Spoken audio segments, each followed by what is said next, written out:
Quando as crianças aprendem a ficar de pé sem apoio, logo aprendem a andar. Da mesma forma, conforme elas aprendem a falar, logo aprendem a conversar. Andar sozinho é uma habilidade desenvolvida tendo como fim o próprio sujeito. Já a habilidade de conversar é social, gerada para carregar consigo um pouco do falante e desenvolvida através do diálogo. Eu sou o Eduardo. Este vídeo é a apresentação da defesa do trabalho de conclusão de curso do Grupo 3, Sala 9, curso de licenciatura da Univesp, Universidade Virtual do Estado de São Paulo, ano de 2022, elaborado como requisito obrigatório de aprovação. Bom dia, boa tarde ou boa noite a todos e a todas. Gostaria de deixar registrado o agradecimento aos familiares e amigos que nos incentivaram nos momentos difíceis e compreenderam a nossa ausência enquanto nos dedicávamos à realização deste trabalho, bem como a todos os que participaram, de maneira direta ou indireta, do desenvolvimento. Em especial, agradecemos ao nosso orientador Matheus pela sua dedicação. Iniciamos com a apresentação de cada membro do grupo. Olá, meu nome é Eula Paula. Olá, eu sou a Selma. Olá, meu nome é Aline Reis. Oi, meu nome é Tamara. Oi, eu sou o Bruno. Olá, eu sou a Márcia. Olá, eu me chamo Daniela. O grupo desenvolveu uma discussão acerca do reconhecimento da existência do preconceito linguístico e como o sistema educacional espelha esse preconceito no ambiente escolar. Buscamos apresentar uma base científica para o professor de língua portuguesa. Não pretendemos dar uma solução definitiva, mas problematizar de forma a vislumbrar possibilidades de minimizar qualquer juízo de valor negativo que gere desaprovação, exclusão ou desrespeito. Utilizamos o conceito de capital cultural como ferramenta de interpretação e uma extensa análise bibliográfica, enfocando as variações linguísticas e o preconceito linguístico numa comunidade de fala da periferia de São Paulo, considerando as relações que há entre língua, cultura e sociedade, admitindo que as línguas são dinâmicas, heterogêneas e polarizadas. A gramática tradicional que conhecemos das aulas de língua portuguesa, chamada também de gramática normativa ou gramática prescritiva, ou ainda gramática escolar ou gramática normativa pedagógica, é baseada na nomenclatura gramatical brasileira de 1958 e no acordo ortográfico da língua portuguesa de 1990. Trata-se de uma disciplina que estabelece o que deve ser dito ou escrito, que busca o falar e o escrever corretamente, adotando a norma culta como padrão a ser seguido por todos os falantes. Esta norma culta ocorre habitualmente no uso de falantes letrados, em situação mais monitorada de fala e escrita, e é detentora de grande prestígio social, decorrente de fatores sócio-históricos.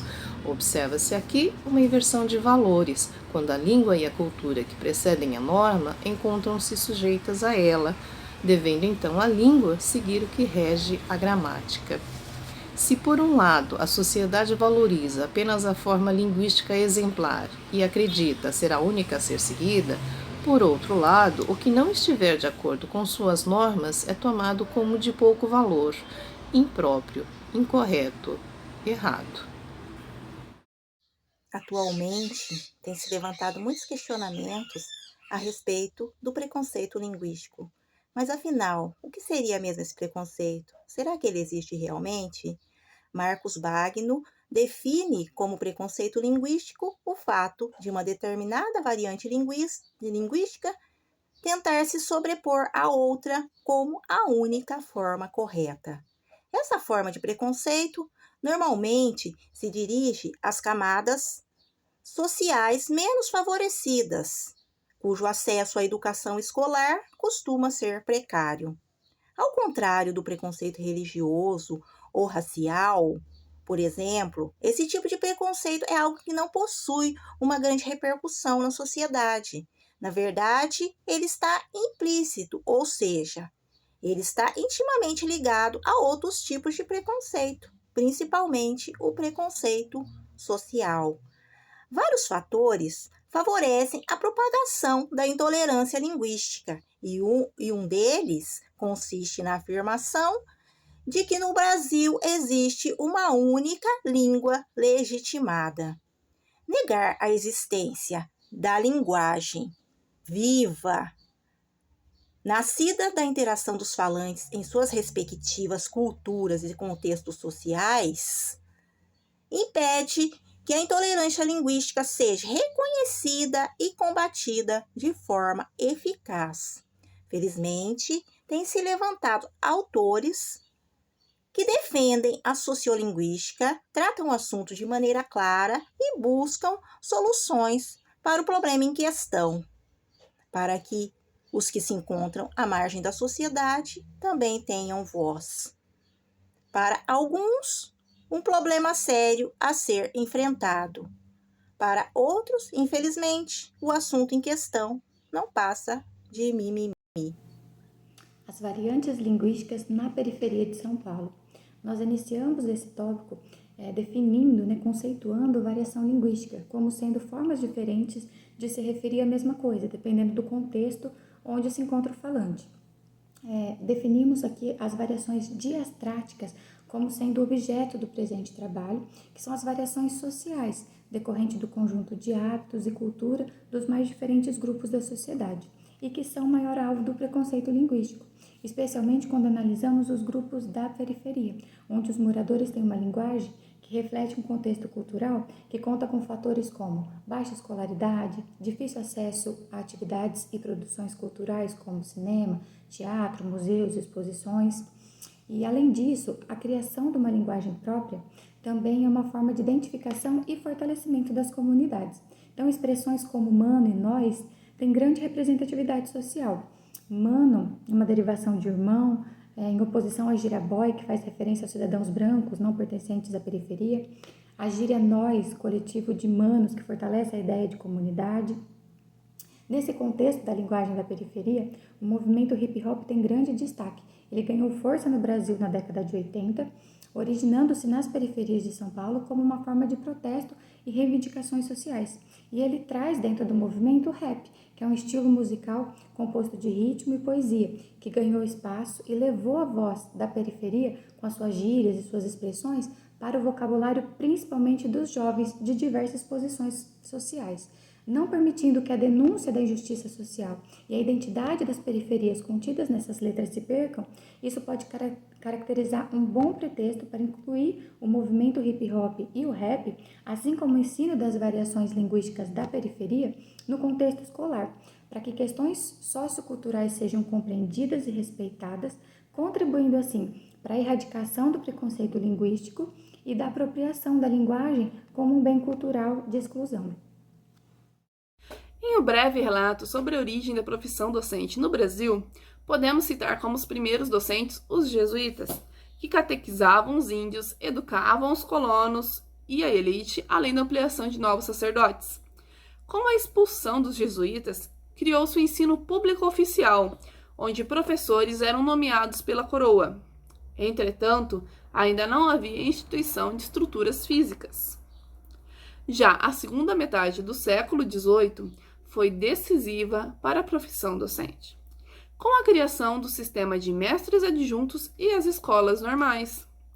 No sistema de mestres adjuntos surgiu a concepção de formar professores, mas apenas em meados do século XIX que surgiram as primeiras instituições de preparação docente no Brasil. Com a promulgação da Lei Orgânica de Ensino Normal em 1946, que finalmente é instituído como deveria ser a formação docente. É apenas em 13 de dezembro de 2005 que surgiram as novas diretrizes curriculares, que veriam a fornecer a formação para o exercício integrador indissociável da docência. E durante a maioria do tempo em que a profissão docente existe, o papel do professor sempre foi visto como um transmissor do conhecimento, onde passava o aluno o conhecimento que possuía e, através de atividades avaliativas, testava os conhecimentos adquiridos do aluno. Atualmente, espera-se que o professor seja um mediador do conhecimento, onde o conhecimento é produzido em sintonia com o aluno, pois o docente não deve ser detentor de todo o conhecimento. Aluno e professor devem ser ambos agentes ativos do aprendizado. Ao ser mediador no aprendizado, o professor ainda deve agir contra o preconceito linguístico, demonstrando a importância de valorizar a norma culta, bem como suas variações, pois elas são decorrentes da cultura e origem de um grupo. Retomando o conceito de capital cultural, a hegemonia de certos aspectos culturais em detrimento de outros, é importante que a gente se desperte para a importância da valorização das variações linguísticas na periferia do estado de São Paulo e de como a transmissão dessas variações enquanto diversidade linguística promove a inclusão dos alunos e o acesso deles aos conhecimentos tidos como acadêmicos. É importante salientar que as variações linguísticas da periferia possuem, a princípio, menos prestígio social do que em outras camadas da sociedade, e valorizar esses conhecimentos por parte do professor traz uma contribuição gigantesca para que as aulas imprimam no aluno o seu cotidiano, a linguagem que eles aprendem em casa, na comunidade, no dia a dia de cada aluno. Dessa forma, o papel do professor de língua portuguesa se fortalece, no sentido de transmitir o conhecimento entre os alunos de uma forma igualitária, sem colocar uma variante linguística como superior à outra. Eu trouxe aqui como exemplo um perfil do Instagram chamado Se Poema Fosse Funk, onde o autor do perfil coloca um poema clássico, né, um poema clássico da poesia nacional, e coloca depois uma versão traduzida para a linguagem da periferia. É muito interessante, dá uma olhada. Um bom poema leva anos. Um bom poema leva anos. 5 jogando bola, mais 5 estudando sânscrito, 6 carregando pedra, 9 namorando a vizinha, 7 levando porrada, 4 andando sozinho, 3 mudando de cidade, 10 trocando de assunto, uma eternidade, eu e você caminhando junto. Um poema da hora leva mocota, 5 anos jogando bola, mais 5 ouvindo Racionais, 6 fazendo corre, 9 sarrando as novinhas, 7 tomando esculacho, 4 treinando o passinho, 3 mudando de quebrada, 10 desenrolando assunto, na humildade, eu e você embrasando junto. Esse trabalho é interessante porque quando o aluno olha para aquele poema clássico com uma linguagem que não é próxima que ele utiliza no cotidiano, ele vai se sentir distante daquele processo a princípio, e quando ele visita uma versão do poema que é traduzida para a linguagem que ele utiliza na comunidade, ele já se aproxima desse conceito, ele já vai mais próximo para esse lirismo. Isso traz para o aluno uma proximidade, um interesse, um despertar por esse interesse da linguagem clássica, da poesia, da literatura como um todo. É muito importante a gente analisar o quanto esses alunos têm acesso a esse tipo de conhecimento, o quanto esses alunos são possibilitados de acessar esse conhecimento de maneira intelectual. Então esse foi um exemplo muito legal que eu encontrei para ilustrar realmente como os alunos podem se aproximar desse conhecimento clássico. O ensino das variações linguísticas é muito importante. Há, portanto, algumas formas de se ensinar essas variações a fim de minimizar o preconceito linguístico e aumentar o capital cultural dos alunos. Em se tratando de ambiente escolar, os novos parâmetros curriculares nacionais eles contribuem para isso. Mas não é só papel da escola, a família também tem grande influência no capital cultural do aluno, contribuindo até no seu desempenho escolar. Porém, um grande desafio se dá no enriquecimento do capital cultural em famílias de baixa renda, como os da periferia. Devido às condições sociais a que esses jovens estão submetidos, muitos optam pela criminalidade, outros abandonam os estudos para ajudar as famílias financeiramente. Os projetos sociais oferecidos nas periferias, eles visam preparar os jovens para o mercado de trabalho e tirá-los das ruas por meio de esportes e oficinas de música e artes, dando oportunidade de ter um ingresso em boas instituições de ensino superior. Se tratando de sala de aula, a escola mais bem equipada, com acesso à tecnologia, bibliotecas com maior acervo diversificado, aulas expositivas e atrativas, contribuem também para o enriquecimento do capital cultural do aluno. Para que a instituição de ensino promova tais atividades, além da formação continuada dos docentes, é importante também que ela tenha autonomia para desempenhar atividades diferenciadas. Os documentos escolares, como o projeto político-pedagógico, o currículo escolar e o plano de aula, eles precisam abordar metodologias ativas de ensino, fazendo com que o aluno seja o protagonista do seu ensino e aprendizagem e o professor o mediador. Tudo isso contribui para aumentar o capital cultural dos alunos e a sociedade em que eles estão inseridos. Considerações finais.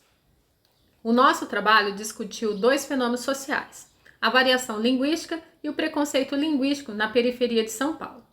Apresentamos o conceito e as causas associadas a este aspecto, analisando como estão presentes no ambiente escolar e como eles se relacionam com o papel do professor de língua portuguesa. A língua está em constante mudança, onde as interações sociais contribuem para novas variações linguísticas, mas também contribui para formar o conceito do que é certo e errado. O preconceito linguístico está ligado aos aspectos socioculturais e socioeconômicos. Também, quando uma língua se sobrepõe à outra, como a correta. Observamos o poder da língua em unir e desunir diante da diversidade cultural existente. Temos como características dessa população o poder aquisitivo baixo, a pouca escolaridade e os impedimentos de acesso às produções culturais, trazendo para nós a importância de como seus movimentos, como rap e hip hop, que retratam as suas realidades sociais. Para concluir, utilizamos o conceito capital de Bourdieu para refletirmos sobre essas variações e sua cultura hegemônica, onde essa cultura pode beneficiar um certo grupo e excluir outros, como os da periferia. É necessário a valorização de todas as culturas, sejam cultas ou gírias. O professor tem papel fundamental de mostrar ao educando seu potencial de ampliar seus conhecimentos, direcionando para o pensamento crítico. É importante trazer a realidade do aluno para a sala de aula, tentando erradicar o preconceito linguístico e incluindo o diferente, dando voz para essas comunidades que são tão marginalizadas, a terem o seu devido reconhecimento cultural e linguístico. Muito obrigada! Bom, essa foi a apresentação do nosso TCC. Espero que você tenha se divertido como nós nos divertimos produzindo esse material. E até a próxima! Tchau!